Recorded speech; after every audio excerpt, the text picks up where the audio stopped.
Hi, I just thought I would make a short video to give you some hints and tips on caring for your candles. Because when I talk to people, they tell me lots of things that happen when they buy candles. Some of those things will always happen due to the way that they've been made, and other things can be helped by the way that we look after a candle. So one of the first things I'd like to say is when you first light a candle, and excuse these because these are all my testers that I'm working with at the moment, what you really need to do is make sure you've got enough time. By that I mean what we're looking for is when you light the candle, we achieve something called a melt pool, so that's the molten wax, and you want your melt pool to be as close to the edges of the whole of the container on the first burn, on every burn, but the first burn is the most important. The reason being that if you don't do that and you only say have half an hour is not going to be long enough to achieve a full melt pool. Dependent on the diameter of the glass, so the size of the candle, it can take anywhere between 1 to up to 4 hours, if not a little bit longer if it's a really big candle. So always make sure that you've got the time before you light it for the first time. So we're looking for that sort of almost full melt pool. Now, it doesn't matter if it's got a few millimeters, so let's say 2 or 3 millimeters. So that would be like this one here. You can see it's what we've got a little bit of cling on. So that's there, that's absolutely fine to have as much of that. So that's roughly about 3 mil. Because as a candle burns further down the glass, the lack of oxygen, it brings it in, the flame will start to get hotter and hotter, and so it will naturally come away from the sides anyway and the wax will be used. So sometimes we don't always want a full melt pool, depending on what we're working with, because otherwise it may get a little bit too hot. So obviously when you do light a candle, make sure that you put it on a heat resistant surface. Some people, I find, if we sell candles with lids and things, lids are metal or they can be wood, you tend to want to put those as like a coaster. I wouldn't recommend that, because if you go out of the room and your candle gets really close to the bottom and the glass gets too hot, so will the metal, which then could melt whatever that stood on.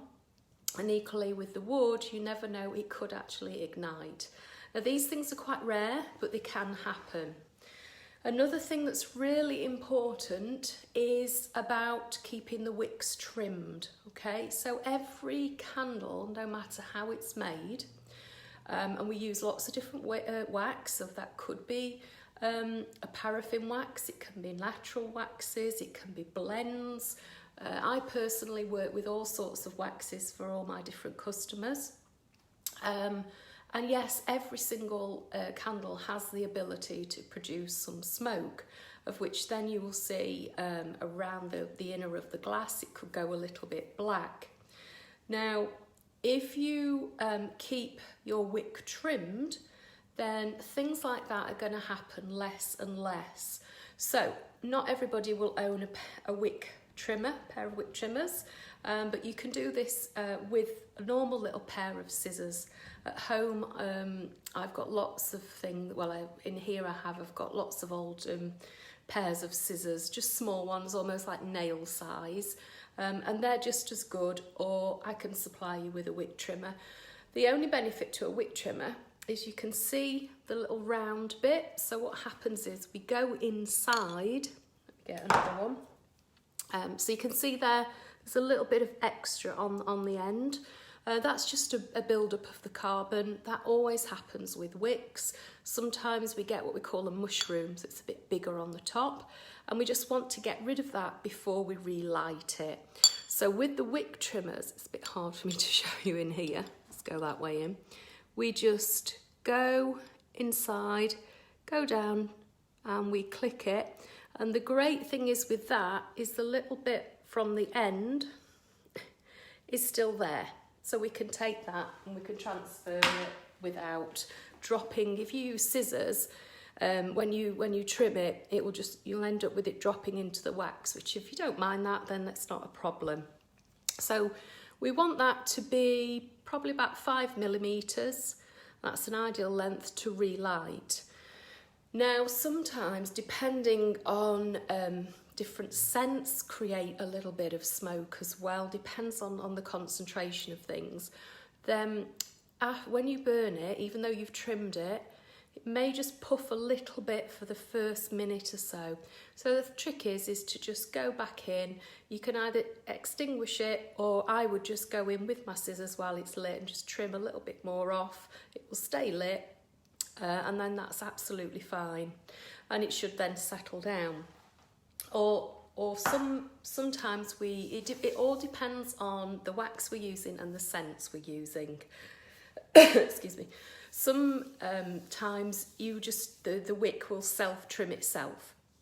So without going into all the details of candle making and the technology of it, then the easiest thing is just keep those wicks trimmed. Another thing I'd like to say is just be careful where you place your candle. So in order again to sort of stop little puffs of the excess carbon coming off, is don't place a candle where you're going to be constantly walking past it. Put it in a place where it's sort of nice and calm and the oxygen around it is going to be steady. Because any time that you walk past, or if you've got a window open and you've got a draft, then you are going to encourage that candle to eliminate some smoke. And also in a draft is when you will get the candle and you'll find that it will just burn on one side and then there'll be a lot of wax left up the other. Okay, and that's generally because it's been in a draft.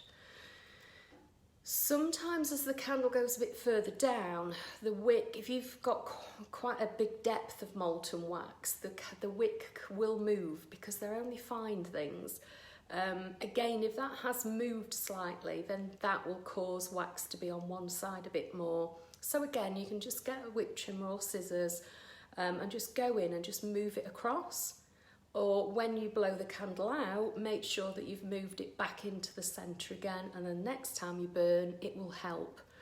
So lots of things like that is why if you don't burn it correctly in the beginning, then you will get something called tunnelling, and that's where you've lit it and you get a little ring and it only goes to probably halfway across, and then that's all it does, and it just goes straight down, and that's called tunnelling. So we don't want that to happen.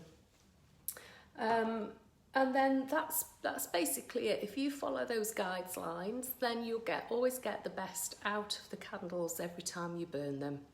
Hope that's been of help, and I will see you again for something more product knowledge.